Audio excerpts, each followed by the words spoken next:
Hi folks, back for a quick video, a bit of an update on the Westfield. I touched on it in previous videos. If you haven't watched the Westfield upgrades and maintenance series as part 1 and part 2, I did mention that there were certain things that the original builder of this car didn't quite get right, and we're going to address one of those things today. It's to do with the way that it's running so rich. And in part 1 of upgrades and maintenance, I changed the plugs, which were really rich, looking very sort of dark and smoky. I know that it has been dyno jetted, so it's had uprated jets in the carbs, sort of for a little bit of extra power, a bit more response. But there's something else that's making it run even richer, and we've worked out what it is. So today's video is to address that and probably gain a little bit of horsepower out of it, I think. I don't think it will have been running as it should have been. So the next video will be having a look at the Westfield with the bonnet off, and I'll explain the situation. Now the issue revolves around this area here, so the intake basically. So because this is a bike engine car, it would have had a large airbox on it originally, which some people keep, and you end up with this big lump of plastic sticking out the bonnet. I think it looks terrible personally. The original builder has thankfully decided not to go for that route, and he's just put like a pipe across what we sometimes call a sausage filter.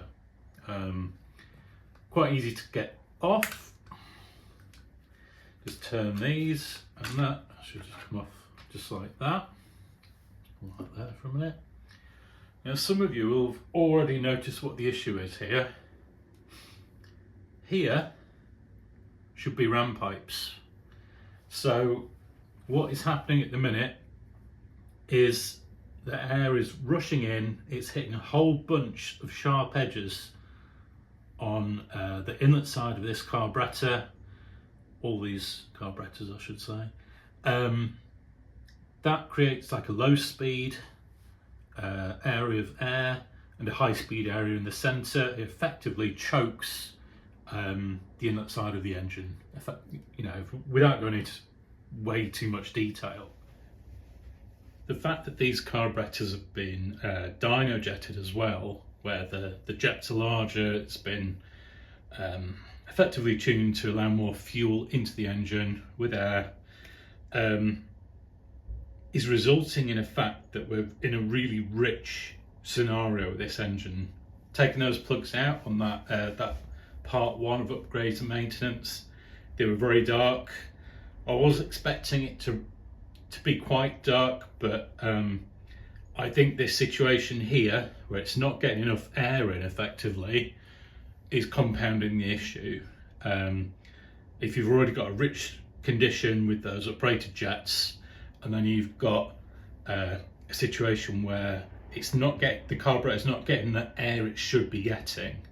So as standard, these actually have ram pipes, or these carburetors from a CBR 900 bike engine should have ram pipes or trumpets, whatever you prefer to call them.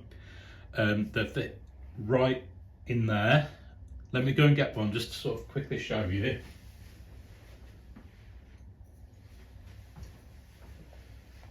So this isn't final fitment. We're going to have to take all of this off, these bits and pieces off, and then it sits behind this sort of retainer. But it's just to give you a bit of an idea. With that, the flow's going completely straight into the mouth of that carburetor. There's no different air speeds going in, no turbulence, it's all just nice smooth air going in there. That's going to allow more consistent fueling. It will, as a result of fitting that, allow more air into the engine. So that will effectively lean our very rich condition out a little bit. So it's about right, hopefully. We will check. But and as a result of sort of going a little leaner and not quite so rich, I expect an increase in torque, a little bit more power, perhaps just 1 or 2, but generally a happier running engine, one that doesn't perhaps go through as much fuel. I mean, this is very good anyway. I can have a good hoon in the Lake Districts, you know, from 20 quid very easily, and I can go through a fair few miles as well. You know, it's pretty good. So we may actually get some better economy on top of this. So it's effectively getting it back to how it should be, how it should run. I don't know why the original builder didn't fit these. Perhaps he thought there wouldn't be enough clearance to fit them with the sausage filter. But I have measured, I've had a look, and there's plenty of clearance. So particularly once these sections are removed, this is slotted in, it will sit a little further in as well. So about, I don't know, that much more, maybe a centimetre. So I'm going to crack on. We'll get all these very worn looking screws off, and we'll see what we need to do to get all these ram pipes fitted. Okay, I've had a quick look to see how this all fits together. So you actually have to put the ram pipe into this sort of retainer, and then there are some interlocking dowels on the carb. And it's just a case of putting this back plate back on and securing everything. Quite a nice, easy setup. So I'm going to crack on with that, and I'll get back to you in a minute. I thought I'd just quickly show you a comparison of the flow of air now. So looking at the before, you had this sort of retainer plate. I guess it's like the stub stack retainer plate or ram pipe retainer plate, something like that. You've got a lot of sharp edges leading into that carburetor. Although on the whole, the opening is wider, you can have so much turbulence going into that carburetor. Now compare to the ram pipe, it's just a lovely smooth transition of air straight into the carburetor. You have more consistent fueling, a bit more power, a bit more torque, and it's going to run how it should do. Okay, I'll get all those others fitted in and back with you in a second. I just thought I'd show the actual ram pipes. One of the reasons why it took me a little while to get this sorted is trying to find these is really, really hard. Unless you want to spend 200 or 300 quid for a used set of carburetors that have these fitted, these are like rocking horse poo, like an honest politician. That's how rare these are. The ones I actually got were not absolutely perfect. I've had to do a bit of reshaping. They're made from very thin aluminium, so it's quite easy to sort of reshape and just give them a bit of a clean and a spruce up. But yeah, they look all right now. Should make a difference. And there we go. How much better do they look? Even just aesthetically, it just I think ram pipes just always look so much better. It looks so sort of purposeful. Yeah, let's get that back plate on, and we're pretty much nearly finished. Right, that's the thousands of screws tightened up. I've put a little bit of Loctite on the threads as well after cleaning the screws. Just don't like the idea of one of these screws coming loose. Obviously it would then be able to go into the engine, so I thought I'd put a bit of Loctite on. Whether it'll help or not, who knows, but it makes me feel a bit better. So let's see if it all fits. Absolutely fine. Just a case of lining it up as we tighten it up.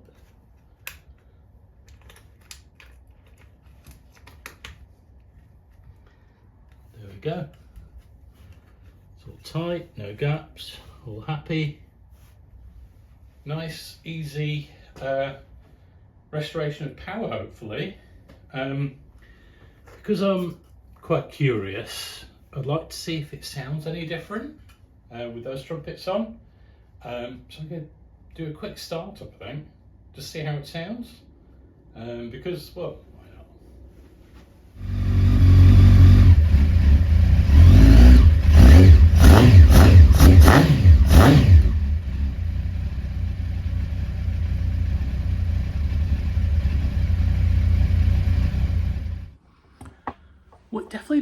little bit louder. I don't know if it comes across on the camera very well and the microphone. Yeah, it does have like a deeper bark to it, which is quite interesting. I sort of wonder why the original owner didn't have those fitted, because it won't have run properly, not to its full potential.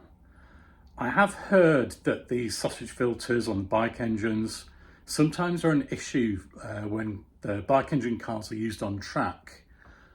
I wonder if maybe with the ram pipes or trumpets fitted, it was too loud, and maybe he had them removed or removed them to try and sort of reduce the noise a little bit, the drive-by noise limits, possibly.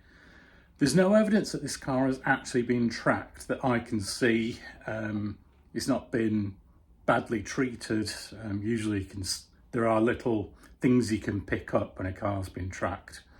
Not to say it definitely hasn't, but I just get the feeling that it probably hasn't. It's been more of a road car, really. So the other possibility is that in the original build manual, the guy that built this wrote down everything, literally from like where he got the engine from, how much it was, who was a supplier, and there is a note in there that he had to buy a second set of carburetors because the first set weren't running properly. These, funnily enough, so this is an 893cc SC28 engine, the first Fireblade engine, CBR 900 Fireblade engine. The carbs on that are actually off a 919cc, known as the SC33.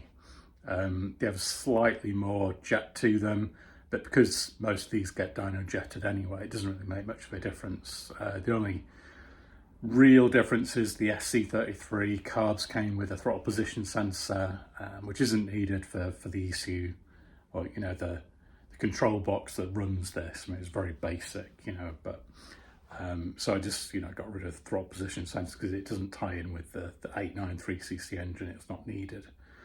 So maybe he just bought those carbs. It didn't come with them. Maybe his original set didn't come with them. Who knows? But really looking forward to getting it on the road and sort of having a bit of fun again. Hopefully the temperatures start climbing soon. It certainly doesn't feel like it now. It's bloody cold in here. Yeah, it'd be nice to see a bit of sun. I might start looking at some warmer clothes to wear so I can take this out on more occasions. Sometimes when it has been cold, even though it's been dry, I have been tempted just to not go out, basically, because it's just going to be so cold, particularly with the aero screen. Like your whole body gets very cold very quickly. So I think I'm going to actually look at getting perhaps like a biker jacket, like a very low-key one, so it doesn't look like I'm wearing a biker jacket, but one that's effectively, very windproof, if you know what I mean. So it will keep me quite warm. So hopefully, as long as it's dry, we can take this out on more occasions, and that's what I'd really love to do. I'd love to do some videos of this when it's on the move and get some drive-bys and get some acceleration videos.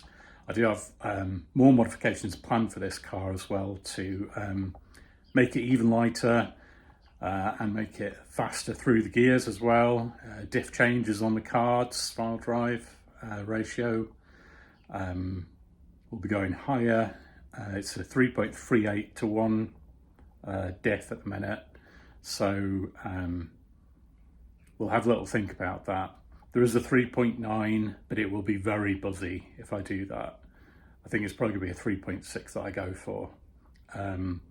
The LSD ones are heavier than the open diffs, and because I don't use this on the track, because I live in West Cumbria, there's sod all around here, basically, apart from the Lake District.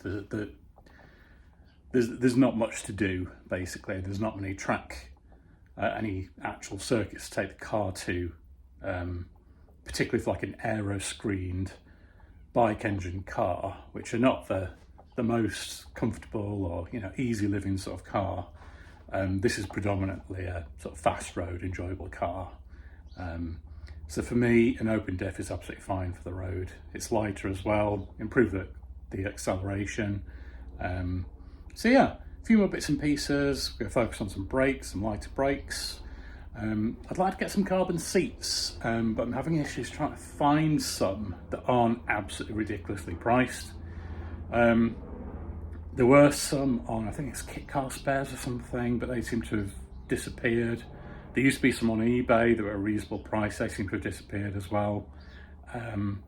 Not really for the weight saving, because the GRP seats that are in the car at the minute are already quite light. I think they're around 4 kilos or something, so they're pretty light. So even putting the carbon seats in isn't going to make much of a difference. They may even weigh half a kilo more, bizarrely. It's more for aesthetic reasons. I just think they look really quite purposeful with carbon seats in. So we'll go look at that. Yeah. If there's anybody still watching, I really appreciate it. I know that the Westfield videos don't get as much of an audience, but because it's my channel and because I'm passionate about the Westfield, I'm going to keep on doing the Westfield videos. It was never about views and making money or anything like that, which won't happen for a very long time anyway. I think I'd rather just focus on my passion, really, rather than sort of just going for the masses, you know, getting the views and the videos. So I'm going to include all my cars, which was the idea of 3 Minute Cars, to focus on the different silly cars that I have. So we're going to keep on doing that. I will do some different topics here and there, general sort of car topics, road trips, all that sort of stuff. But yeah, other than that, if you haven't already had a look at some of the Westfield videos, I do have a playlist actually, which goes from the introduction of the car, tells you a bit about it, what it is exactly, and it goes all the way through to the part 1 of maintenance and upgrades, part 2, and part 3, I suppose, really. Let's call this part 3. So if you want a bit of a binge watch, you can work through those. I can do a similar sort of thing with some of my other cars. I still haven't introduced my Porsche 911 yet. I will be selling that very shortly, but I will get some videos in before I get rid of that. What's going to come in its place? Who knows? Maybe something stupid. Probably something stupid. It's not going to be a Tesla. I'll tell you that for nothing. Yeah, it'd probably be a silly decision that loses me money and ends up being a pain in the bum. But it's all good. Project cars, you know, it's fine. So, thanks for keeping with me. Okay, and that's it for me for today. I hope you've liked the video. If you have, please consider liking and subscribing if you haven't already. And yeah, more videos coming very soon. Cheers now.